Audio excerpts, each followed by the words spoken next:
Whiting Public Library, and this is our first Tween and Teen Maker of February. This is going to be another grab and go program. We hope to get you guys in person next month, but programming through February will be a grab and go and virtual programming.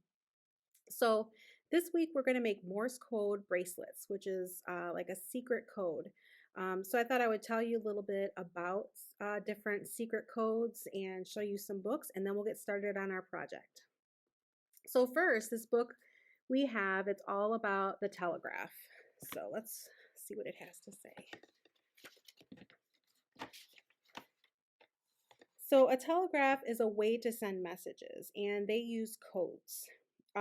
There are all different kinds of ways that you can send secret messages, and long ago they used smoke signals, they used the telegraph, and this is what a telegraph looks like. And they have different, like the Navy uses flag codes, and they look like this, different ways that you can wave your flags for the different letters of the alphabet.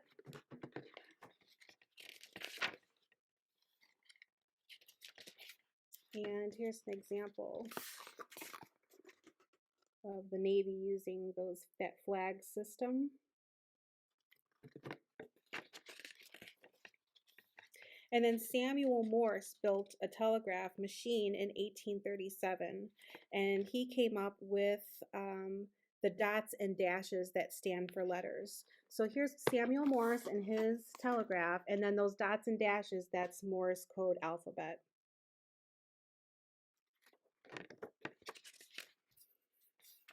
So the way that works is the sender presses down this button, and they'll do a quick press for a dot, and they'll hold it down briefly for the line in that alphabet. And then the message, when it comes through, is called a telegram. So it's kind of cool. There are all different types of different secret codes that you can write in, and we have a few books here that you can check out to learn more about it. Here's one here, Super Simple Telegraph Projects. We have a book about Samuel Morse, who invented Morse code. And then more about the signal flags, Morse code, and semaphore flags is this book here, Alpha Bravo Charlie. So you can check all these books out at the library if you'd like to learn more, but let's get started on our grab and go project. Okay, here's your grab and go bag, and let's see what's inside.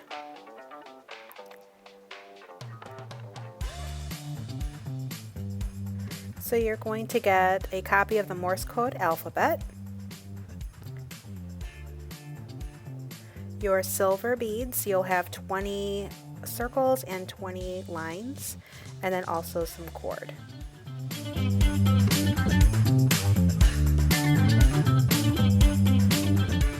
First thing you want to do is you want to grab some scissors, and then we're going to cut a piece of that cording that you received to fit around your wrist, but you're going to want to make it a little extra long for the way that we're going to close it off at the end.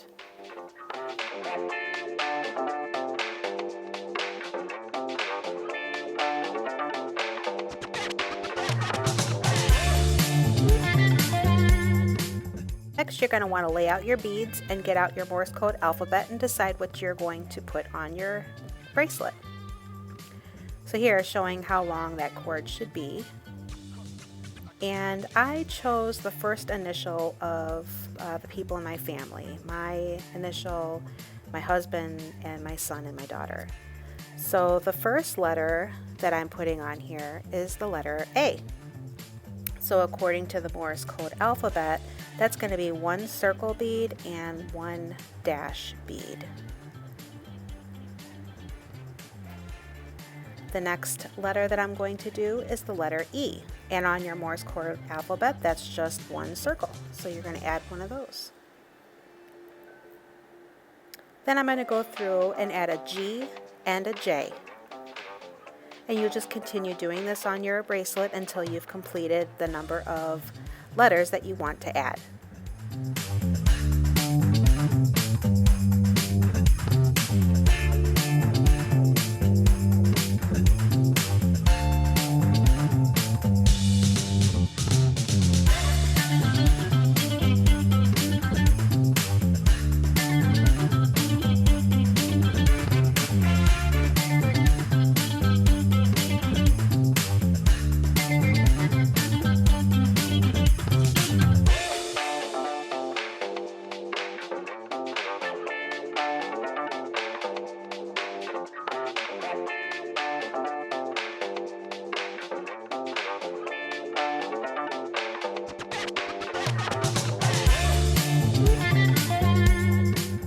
Once you've added all your beads, you can go ahead and make a knot on either side of them just to kind of keep them in place.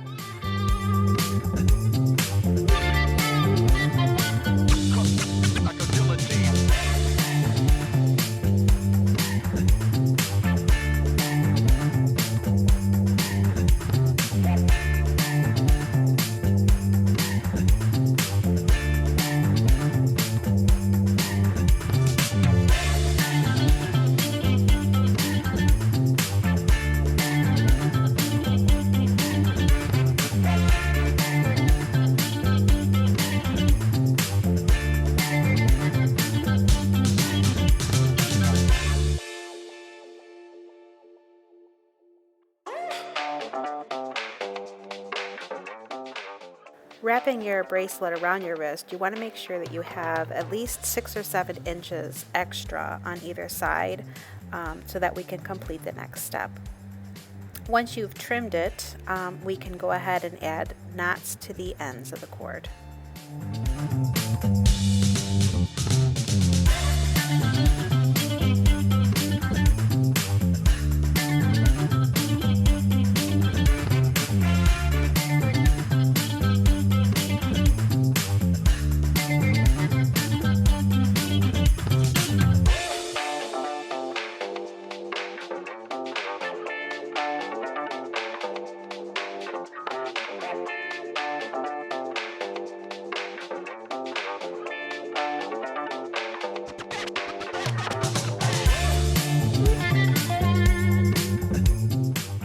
Now we're going to cut an extra piece of cord.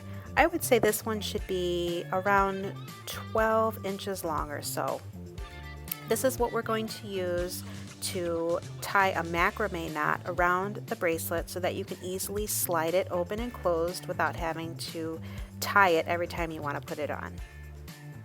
So overlap your strings like shown here, turn it on its side, and we're going to use that extra piece of string to tie it around both of the other strings on your bracelet, and this is going to hold them together.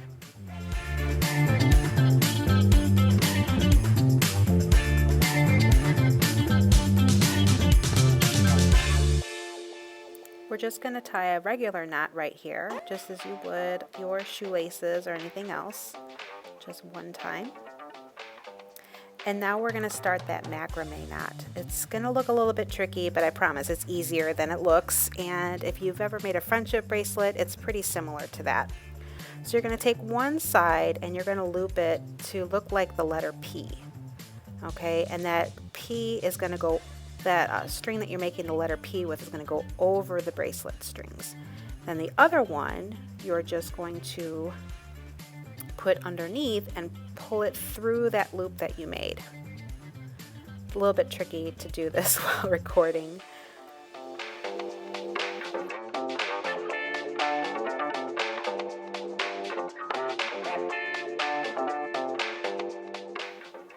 Then you're just going to pull them tight together like this.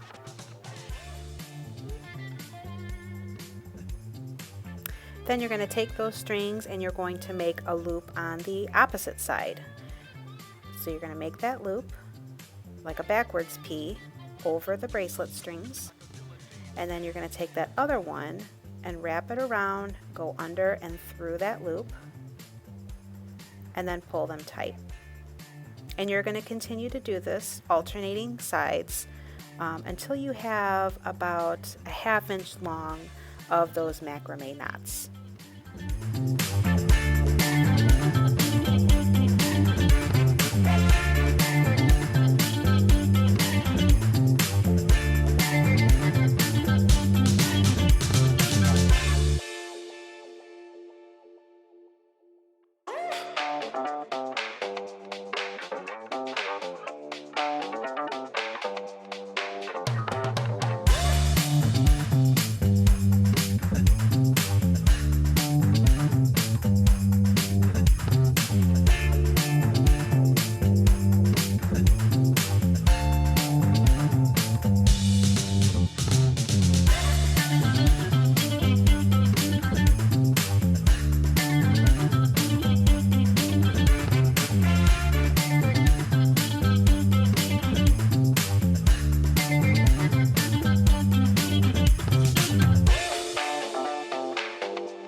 Once you've finished all your macrame knots, you're going to pull it tight, and then you can go ahead and snip the ends.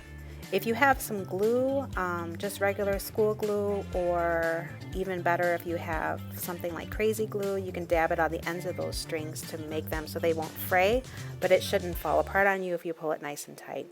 And now your bracelet will very easily slide open and close for every time you want to put it on or take it off.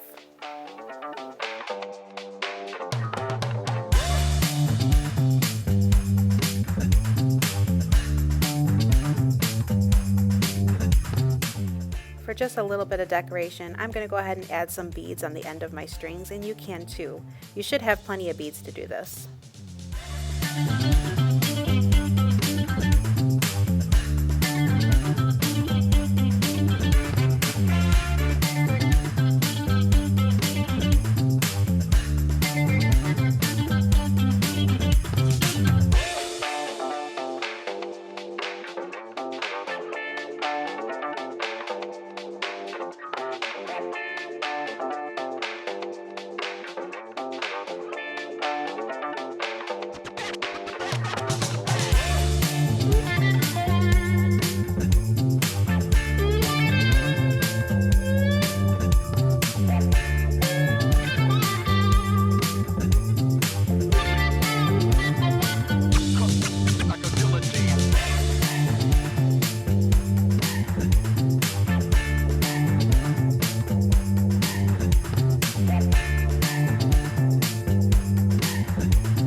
And your bracelet's done. I hope you enjoyed this program, and I hope to see you in the library soon.